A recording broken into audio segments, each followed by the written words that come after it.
નમસ્કાર મિત્રો, હું દિવ્યેશ ચાવડા. આજે મારે આપને એક વાત કરવી છે. હમણાં યુપીની ચૂંટણીઓ ચાલી રહી છે, ત્યારે યુપીમાં ચૂંટણી લડનારા તમામ રાજકીય પક્ષોના ચૂંટણી ઢંઢેરાઓ મેં જોયા, તમામનો અભ્યાસ કર્યો. એમાં એક વાત જે છે આંખે ઉડીને વળગે એવી અને ગુજરાતને સ્પર્શતી બાબત પણ છે. ભારતીય જનતા પાર્ટીના ચૂંટણી ઢંઢેરામાં અમિતભાઈ શાહ, નરેન્દ્રભાઈ મોદીએ યુપીના ખેડૂતોને જો સરકાર બનશે તો યુપીના ખેડૂતોનું તમામ પાક ધિરાણ માફ કરવાની વાત કરી છે અને હવે પછી તમામ પાક ધિરાણ વિના વ્યાજે એટલે કે 0% વ્યાજે આપવાના ઠાલા વચનો આપ્યા છે. આ સિવાય જો વાત કરીએ તો યુપીમાં જે કંઈ પણ ઉદ્યોગો સ્થપાશે, આ ઉદ્યોગોમાં ત્યાંના સ્થાનિક યુવાનોને 90% રોજગાર આપવાની વાત ચૂંટણી ઢંઢેરામાં કરી છે. વિદ્યાર્થીનીઓને ગ્રેજ્યુએટ સ્તર સુધીનું શિક્ષણ નિઃશુલ્ક આપવાની વાત પણ એમાં આ લોકોએ કરી છે. ત્યારે મારે ગુજરાતના ખેડૂતોને, યુવાનોને પૂછવું છે કે અહીંયા તો 20-20 વર્ષથી આ લોકોની સરકાર છે, કેમ ક્યારેય ગુજરાતના ખેડૂતો માટે, ગુજરાતના યુવાનો માટે આવો વિચાર સુદ્ધા નરેન્દ્રભાઈને આવ્યો નથી? છેલ્લી 6-7 ચૂંટણીઓથી ગુજરાતની જનતાએ આ લોકોને જંગી બહુમતીથી જીતાડીને મોકલ્યા છે. ત્યારે આપણા ખેડૂતો માટે, આપણા યુવાનો માટે આ લોકોને ક્યારેય આવો વિચાર ન આવ્યો? ક્યારેય આપણા વિદ્યાર્થીઓ માટે મફત શિક્ષણ આપવાનો વિચાર ન આવ્યો? આજે અહીંયા ફી નિર્ધારણની વાતો થાય છે, પણ મારે તો એ કહેવું છે કે જ્યારે ગામડાનો ગરીબ ખેડૂત આટલી મોંઘવારીમાં પોતાના બાળકને સારું શિક્ષણ આપવા માટે પેટે પાટા બાંધીને પણ ગમે ત્યાંથી પૈસાની વ્યવસ્થા કરીને વ્યાજે લઈને પણ પોતાના બાળકને ભણાવતો હોય છે, તો જેને 20-20 વર્ષથી સત્તા આપી છે એને ગુજરાતના ખેડૂતો માટે આવી ચિંતા ક્યારેય ના થઈ? ગુજરાતના યુવાનો માટે ક્યારેય આવી ચિંતા ના થઈ? એનું પણ એક કારણ છે કે આજે ગુજરાતના મુખ્યમંત્રી હોય કે આ દેશના વડાપ્રધાન હોય કે આ જે શાસક પક્ષ છે એ શાસક પક્ષ ભાજપના રાષ્ટ્રીય અધ્યક્ષ હોય, આ ત્રણમાંથી એક પણ ખેડૂતનો દીકરો નથી. એ ખરેખર ખેડૂતના દીકરાની વ્યથા શું જાણે? જેણે ક્યારેય ખેતરમાં પગ મૂક્યો નથી, હળ કેમ ઉપડે એ હળ ઉપાડતા જેને આવડતું નથી, એવા ખેડૂતોની વ્યથા કઈ રીતે જાણી શકે? મિત્રો, જે નોટબંધી થઈ એમાં પણ સૌથી વધારે મુશ્કેલી જો પડી હોય તો એ ખેડૂતોને અને ખેડૂતોના પરિવારને પડી છે. ખેડૂતોને ચોર ગણી અને બેંકની લાઈનમાં ઉભા રાખી દીધા છે, કારણ કે એને પોતે ક્યારેય ખેતી શું છે અને ખેતીમાં કેટલી મુશ્કેલીઓ પડે છે એ ક્યારેય વેઠી જ નથી.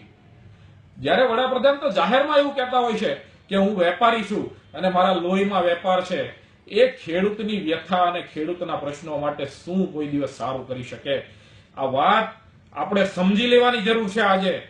અને છેલ્લા 20-20 વર્ષોથી બિન ખેડૂત સરકાર આપણા રાજ્ય ઉપર શાસન કરી રહી છે, ત્યારે આવી સરકારમાં ખેડૂતોનો મરો થવો એ સ્વાભાવિક છે, યુવાનોનો મરો થવો એ સ્વાભાવિક છે. જેણે ક્યારેય પોતે પરિવારની જવાબદારી નથી નિભાવી, પોતાનો 20-22 વર્ષનો યુવાન દીકરો જ્યારે ગ્રેજ્યુએટ થઈ અને ભણી ગણીને આટા મારતો હોય અને છૂટક મજૂરી કરતો હોય, ત્યારે બાપને કેવી પીડા હશે એ પીડા તો માત્ર એક બાપ જાણી શકે, જેણે ક્યારેય પરિવાર ધર્મ નિભાવ્યો નથી, જેણે ક્યારેય હિન્દુ ધર્મનો, જેને આપણે એક શ્રેષ્ઠ સંસ્કાર કહીએ છીએ, એવો લગ્ન સંબંધ નિભાવ્યો નથી. એ માણસ આ પરિવારની જવાબદારીઓને શું સમજી શકવાનો છે? એટલે આવા લોકોને હવે આપણે ઓળખી લેવાની જરૂર છે.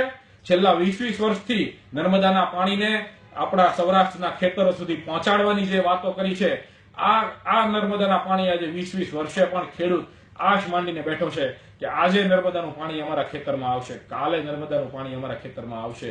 પણ જ્યારે જ્યારે ચૂંટણી આવે છે ત્યારે નર્મદાની વાતો થાય છે, કલ્પસર યોજનાની વાતો થાય છે. કલ્પસર યોજનાને આજે અભરાઈ પર ચડાવી દેવામાં આવી છે. કયા ઉદ્યોગપતિઓના હિતમાં કલ્પસર યોજનાને બંધ કરવામાં આવી છે અને કેમ આજે 20 વર્ષ પછી પણ કલ્પસર યોજનાની એક ઈંટ પણ મુકાણી નથી? એનો જવાબ આપણે બધાએ હવે આ લોકો પાસે માંગવાનો છે.